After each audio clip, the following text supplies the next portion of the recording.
बाजरे के पट्ठे बीज रहे हैं, ये फेर रहे हैं रूटावेटर। बहुत बहुत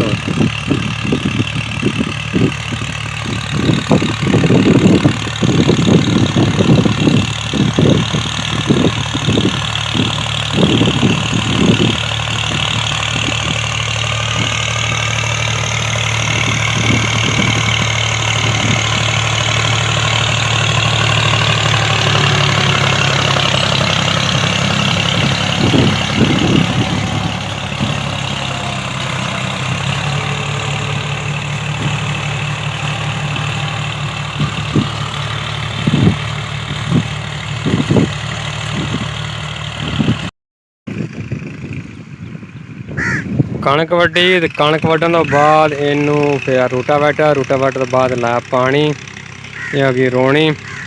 तो रोनी तो बाद आए फिर पाते पे हल पाने तो बाद हूँ नरमा ड्रिल करना ला पाठा करे पेंटर भी होंगे वा केड़ा वा फिर एक नस्मी ड्रिल करना है जमीन जी अच्छी है।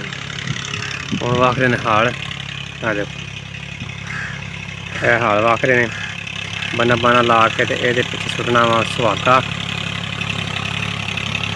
जी वा फिर ये बन जाएगी तैयार। अल्लाह पाक तैयार करे इसका।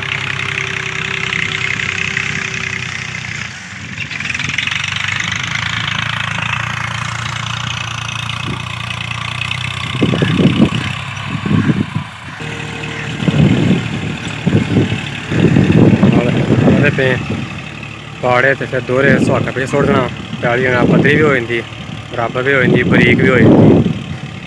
फिर जोड़ा वा लियावांगे ड्रिल ट्रैक्टर नाल पिछे बीज जोड़ा असीं किया होया वा साढ़े अज वो बीज पा के ड्रिल कर देनी है। है अपना बी पास का ये कहते हैं बजरिया ड्रिल 8 से 10 किलोग्राम फी एकड़। बजरिया चोपा जो उंगलों ना लाओ चोपे तो फिर ये 4-5 किलो बनता है। असी कहने ड्रिल तो असी हम 2 थैलियां मैं लैके आया नेड़े नासा फिर ये जी मेरा अज का कम नवा तरीके से मोटर पे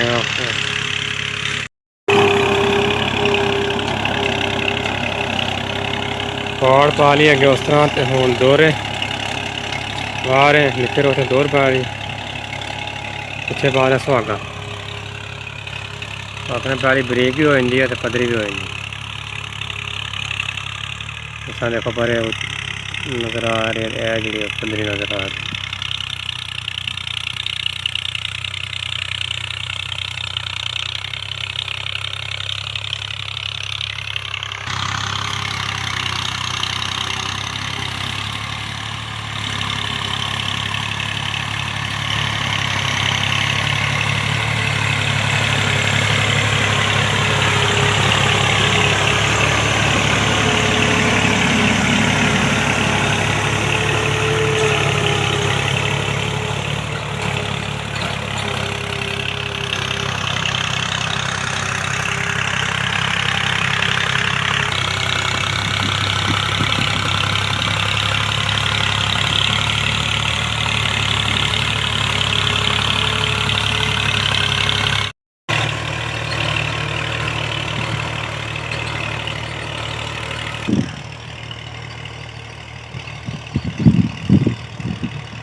अंब भी लगे हुए हैं माशाल्लाह। ऐसे निके निके अंबियां ने अंब तो बनने ये सानू फिर लगावा ये पकने अंब माशाल्लाह काफ़ी लगे ने थल्ले भी बहुत खिड़े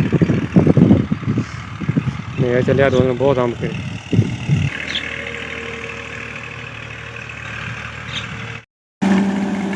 आगे बी ड्रिल कर लगे हूँ जो सवेरे पैली वाही थी कुछ बी पाता ट्रैक्टर ला के आ गए